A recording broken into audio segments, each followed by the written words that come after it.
Get ready with me while I tell you how my best friend's girlfriend dragged him and his mom to my house in the middle of the night to confront me.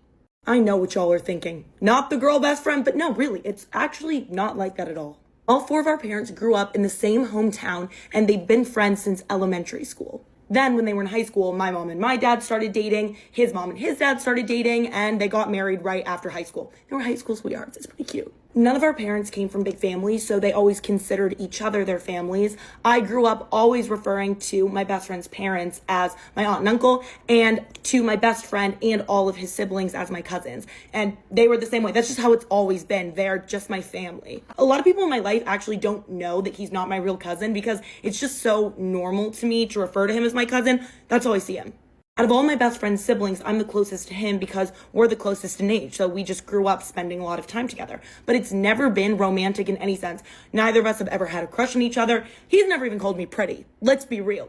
It has just never been like that. And I've gotten along with all of my best friend's ex-girlfriends and actually became friends with them myself because our relationship is so clearly a family dynamic. So there was never anything for any of them to worry about. But a year and a half ago, my best friend started dating a new girl. Let's call her Jennifer. And Jennifer was not a fan of me. And listen, I tried my best to be nice to her, to get close to her, to build some kind of friendship. I would always ask her to go get lunch or hang out, and she wouldn't just say no. She would be so cold and rude about it. She would always give me backhanded compliments. The girl was kind of the worst, but even though I thought that, I never said anything to my best friend, and I was always super nice to her. I assumed that eventually she'd come around because none of his other girlfriends had ever had a problem with me. I was friends with all of them. So I just thought she must be in her head about the whole thing. And eventually, as she got to know me better and saw our friendship, she would know that there was actually nothing to worry about. But yeah, that's not what happened. As my best friend and Jennifer continued to date, I would hear from him less and less, which did break my heart because that's a member of my family. That's somebody that I've known since I was born. And suddenly, they're just not really in my life anymore. At one point, I was moving and I had a ton of my friends over. They were helping me pack, get things ready for the move. And I'd asked my best friend if he could come over and help me move some of the heavier furniture. And when he gets there, it's him and Jennifer. And I was fine with that. I was like, oh, hey girl, what's up? Glad to see you. I haven't seen you in a while. And she just had the most sour look on her face. She goes, yeah, I'm sure you're glad to see me. I'm sure that you wanted him here all by himself, didn't you? I was like, no, I don't care what he brings as long as he's moving my furniture. That's really what I care about. So my best friend goes to start moving my couch, and I'm trying to make small talk with Jennifer, get on her good side. I'm like, what have you been up to? What's new? And she lowers her voice and just says, listen, I'm not here to be friends. I don't want to talk to you. I'm just here because there's no way I would ever let you be alone with him. I was like, what? Do you see how many people are in my apartment right now? There's a lot of people in this apartment. What do you mean alone? She goes, oh, you're friends? You think I trust any of them either? I just straight up asked her, I was like, do you feel like I've done something since y'all been dating that's crossed a line? She's like, yes, you just existing crosses a line. Your friendship with him in general is crossing a line. I was like, my friend, he's a member of my family. I've known him since I was born. Do you just want me to unknow him? Then she looks me right in the eye and goes, never ask him to help you with anything ever again. I was like, is this a threat? Am I being threatened right now? Then, actually, the scariest thing I've ever seen, her complete demeanor changes and she just skips on over to my best friend and is like, babe, can I help you with anything? That looks really heavy. You're so strong. You know what? I tried being nice to this girl, but she's off. She is off. And I made a decision that day that while they were dating, I really needed to just distance myself in every way from him. If he is dating a girl like that, he is a smart boy and he will figure out that it is not the right relationship for him in his own time. But I cannot be involved in that. And it's super sad because, again, I love him. He's a member of my family, but don't want to be in that drama. I didn't say anything to him about any of this situation because I just felt like it was best to stay out of it and let him figure out the things in his own relationship. But maybe I should have. Instead, I just kind of stopped reaching out as much, started responding a little less, and just started minding my own business. But last week, I worked really late and I went to the parking lot to get in my car, and that's when I realized that my car battery had died. Great. Did I have jumper cables? No, I didn't. Now, I made the decision the best person to call was my best friend because 1, he's a night owl. I knew he'd be up. 2, he lived 5 minutes away from where I was. And 3, he works with cars. So he was kind of the perfect person to call. It really made sense to me. So I call him up. It rings twice, goes straight to voicemail. Then I call him again. goes straight to voicemail. So I'm like, okay, maybe he's busy.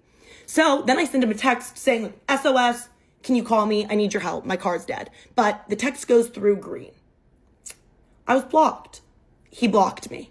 I was in that parking lot for 4 hours before AAA came to get me. So that was a really fun night for me. So the very next night, I am peacefully sleeping because, I didn't get much sleep the night before. And I hear an absolute pounding on my door. I think it's the police. That's how aggressive it is. And I wake up, I look at the time, it's 2:30 a.m. Who would be at my door at 2:30 a.m.? So I check my Ring doorbell and I see that it's not just Jennifer and my best friend, but also my best friend's mom, my aunt. So I go and I open the door and immediately my aunt's like, Kels, are you okay? Is everything okay? And I'm like, what are they talking about? I'm thinking it must be about the car thing from the night before because, again, I still haven't talked to my best friend. He still has me blocked. So I was like, yeah, I'm totally fine. Like, what are you talking about? And my aunt says, well, Jennifer and my son just showed up and Jennifer just told me that she needed to get over to your house immediately and there was an emergency and we needed to have a conversation with you. And now I'm really confused. I was like, so Jennifer went to my aunt's house in the middle of the night, woke her up and said, we need to go to Kelsey's house right now. And I look over at my best friend and he is just emotionless. It is like all the light was gone from his eyes. I've never seen him like that. That's when Jennifer goes, well, there is an emergency. We all need to have a conversation about why Kels called my boyfriend after midnight last night. And she starts going off. She's like, in no world is it ever appropriate for you to be calling another woman's boyfriend after midnight for any reason. I'm sitting there like, and me and my aunt, we're just looking at each other wide-eyed. Like, we're not even looking at her. We're just locking eyes with each other. Just finally, I'm like, can I speak? And she's like, yeah, but I don't know what you think you're going to say that's going to make any of this okay. I was like, okay, well, I was at work and my car battery died and he works with cars and was 5 minutes away. So I thought that he could help me jump my car. And you would have known that was the reason because I did send a text, but I was blocked before I could give that explanation. So here we are. Like, what? Did she think I was calling him up to confess my love to him? Like, that's how delulu this girl is. That we've been friends my entire life. Nothing romantic has happened. None of us have ever had feelings, but she thought that one night I would just call in to confess my love. That's really what she thought. And I think my explanation is going to make sense to her because I think that somewhere deep down, she is a rational person. But no, I gave her too much credit because she looked me right in the eye and said, it's way better for you to be stranded than for you to ever call him. And that's when my aunt steps in and she pops off. She's like, first of all, this is a member of my family. You woke me up in the middle of the night and made me scared about her safety. Wouldn't tell me what this was about. Had me terrified. And now you're telling me that your delusions are more important than her physical safety. I can't. She looks at my best friend. She's like, I will never support this relationship. I don't want this girl around me. I'm still just standing there out in my pajamas and my bunny slippers like... Then she hit his mom back with, fine, then neither of you will be invited to our wedding. What wedding? Like, this was the first time I was hearing about a wedding. But yes, she showed the ring on her finger. And apparently my best friend was not allowed to tell me about it because Jennifer said that I shouldn't know anything about his personal life. As of now, the engagement is still on and he is still banned from even saying my name out loud, much less communicating with me. But I talked to my aunt recently and apparently he's having a lot of second thoughts about all of this. I have no idea what's going to happen next or what I'm going to do, but this whole situation is just out of control. My best friend's girlfriend confronted me, and it just keeps getting crazier and crazier. If you haven't seen part 1 to this story, go watch that first and come back here. But to catch everybody up, my best guy friend, who's basically my cousin, we're like family, has a terrible, horrible girlfriend. We're calling her Jennifer. This story left off when I was awoken in the middle of the night, and when I went to my door, it was my best guy friend, Jennifer, and my best guy friend's mom, who's literally my aunt, standing there. Jennifer was confronting me for calling my best guy friend in the middle of the night to ask for help when my car broke down. After the 3 of them left my house, I just needed to decompress a little bit. It was the most toxic experience of my life. I thought I was dreaming. For the next few days, I mostly just minded my own business. I did talk to my best friend's mom, my aunt, a little bit about the situation because obviously she was really upset that her son is dating kind of the worst girl ever. But about 3 days after this all went down, I hear another knock on my door. And at this point, I'm like, I don't want to know who's coming to my house unannounced anymore. Last time it was not a good situation. But it was just my best friend standing there. I opened the door for him and I'm like, dude, we need to start getting past this whole showing up unannounced at my house thing. It's weird. He's like, I had no other choice. You blocked me. I've been texting you nonstop and you're not answering. I look at him and I was like, you blocked me. I told you that. When you came over to my house with Jennifer and your mom, I said that night where I was stranded, I called, rang twice, hung up. I called again, went straight to voicemail. I texted you. It turned green. You had me blocked. He was like, Kels, you don't have to lie to me, okay? I know I didn't block you and all your texts are going through green. So obviously you're upset about the situation, but you can't just like shut me out like this. I was like, I am not lying to you. But that's when it hits me. If I didn't block him and he didn't block me, I know exactly what happened. I said, go to the settings on your phone and go to your block callers. I bet I'm going to be in there. Opens the setting. Yep. I was blocked. And he's looking so confused. And I was like, why are you confused? I feel like everybody in the entire world would be able to problem solve exactly what happened in this situation. I told him that night when I was broken down on the side of the road, when I called you, did you ever see my call come through? Did you know I called you? He was like, no. Like, well, probably because you weren't with your phone when it happened, but somebody probably was with your phone. And they blocked me. He's like, no, Jennifer wouldn't do that. What do you mean? Of course Jennifer would do that. He said that over the last few days, he's been so upset because he's been trying to reach out to me. And he's been telling Jennifer that he's really upset that I blocked him. And Jennifer's like, it's okay, babe. Maybe you just need to move on. She obviously doesn't want to be a part of your life anymore. Finally, I was like, okay, I mean, you came over here for a reason. So can we have that conversation now? And he was like, yeah, we need to talk about something that Jennifer said you and her had a conversation about. And I'm going through my head. I was like, me and Jennifer never talk. We sit down on my couch and he's looking really serious. He starts to sweat. I'm like, what is going on? What is that girl saying now? Because obviously it's something that's not going to be true. I already clocked that one and I was right. He told me that Jennifer told him that on that day, they both came over to my apartment to help me move. I pulled her aside and I said that she needs to back off because me and him were destined to be together and that she's just a temporary fix in his life until he realizes that the two of us are meant to be and leaves her for me. I was like, what? Sorry, who said that? To who? That never came out of my mouth.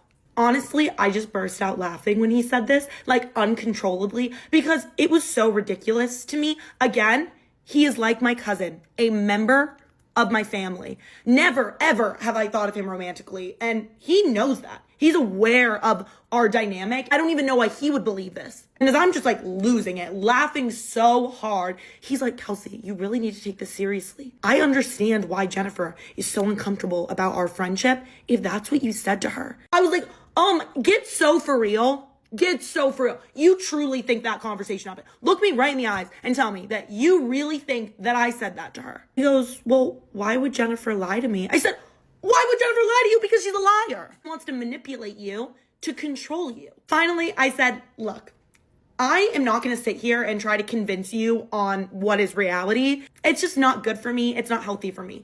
I love you. You are one of the most important people in my life, but I don't want you in my life if this is what's going to be happening. It's too much for me. I told him, listen, if you're with Jennifer, I just can't be around you. It's exactly what she wants. She wants me out of the way. She wants me not in your life. And fine. If that's what she wants, she can have it. I'll always love you. I'll always support you. I'll always be here for you if you need me. But I don't want people showing up at 2 a.m. at my door screaming at me anymore. And that's when my best friend starts sobbing. And I've never seen the man cry. I've known him his entire life. Never seen him cry. And he goes, so you're telling me I have to pick between the two of you? I was like, do not say it like that. It's not like you have two girls that you're dating and I'm like, it's me or her. Like, that's not what I'm doing. I'm just saying that she's a really toxic person for me to be around. And if that's the person you're going to marry, then I can't have you in my life either. I finally was like, okay, it's time to go because I know who tracks your location. And if she finds out that you're here right now, I'm going to have her showing up in the middle of the night again. And I don't want that. That's the whole point, that I'm establishing these firm boundaries with you. Now, my best friend has unblocked me from his phone and is sending me all these texts asking me to reconsider our friendship, saying that if me, him, and Jennifer all sat down and got lunch together, he really thinks he could clear up this misunderstanding. There isn't a misunderstanding. Okay? She's a liar. I don't want to be a part of it. That's it. That's the situation. I'm just hoping that someone can get through to him and he finally gets out of that relationship because he's way too good of a guy to be dealing with that. This is the story of the craziest travel experience I have ever had. I've never told this story before, but I think it's time. So a couple of years ago, my sister and I arrived in Barcelona and we were staying in like a self-contained apartment. So we messaged the host to say that we'd arrived, they met us, and immediately in the lobby, they let us in and they were saying like, the lift is broken, it's being fixed right now, but we have to carry everything up to level 2. You're going to level 2, okay? We're going to level 2, and kept repeating level 2. And I was like, okay, all good. And then what I didn't realize at the time, or I didn't realize was relevant at the time, was that there was someone else on this floor who was obviously paying attention to the floor that we were headed to. We get up to the room, it's all normal, we have a nap, and then we notice that the passport safe isn't working and we wanted to put our passports in there when we went out. So we texted the host and they came back, and when I opened the door for them, there was this pair of like men's slippers, like leather house shoes almost, like angled up on our door. So when I opened the door, they fell into the room, and I looked down at them and I was like, that's so weird. And I kicked them out into the hallway because I didn't really think anything of it. I thought that someone maybe got our apartment confused with theirs. There was only 2 apartments on our floor. But anyway, the host comes in, fixes the passport safe, leaves, fine. My sister and I get ready to go out for dinner. It's Europe, so we're eating late. It's like 9:30 by the time we leave, and we open the door and these shoes are up against the door again and they fall into the room. And I'm staring at these shoes like, this was one of those times where I really had to like listen to my gut, listen to my intuition. I told my sister and she was also a bit like, that's super weird, but we kind of were like, let's not deeper, it's fine. And then maybe like 5 minutes into walking to the restaurant, my sister was like, I reckon that's sus. I was like, I reckon it's sus too. So we're sitting at this beautiful restaurant. At this point, it's like 10:30, and it was the best meal we had on our trip, but we were so consumed by trying to figure out this situation that we didn't really get to enjoy it. The waitress came over, she was local, and we explained the situation to her, and she said, you can't go back there on your own tonight. And we were like, okay, fuck. She said basically, I think someone is trying to mark your apartment. For what purpose, we don't know, we'll never know. But like someone is trying to like either tell someone else that you're in that apartment or like who knows.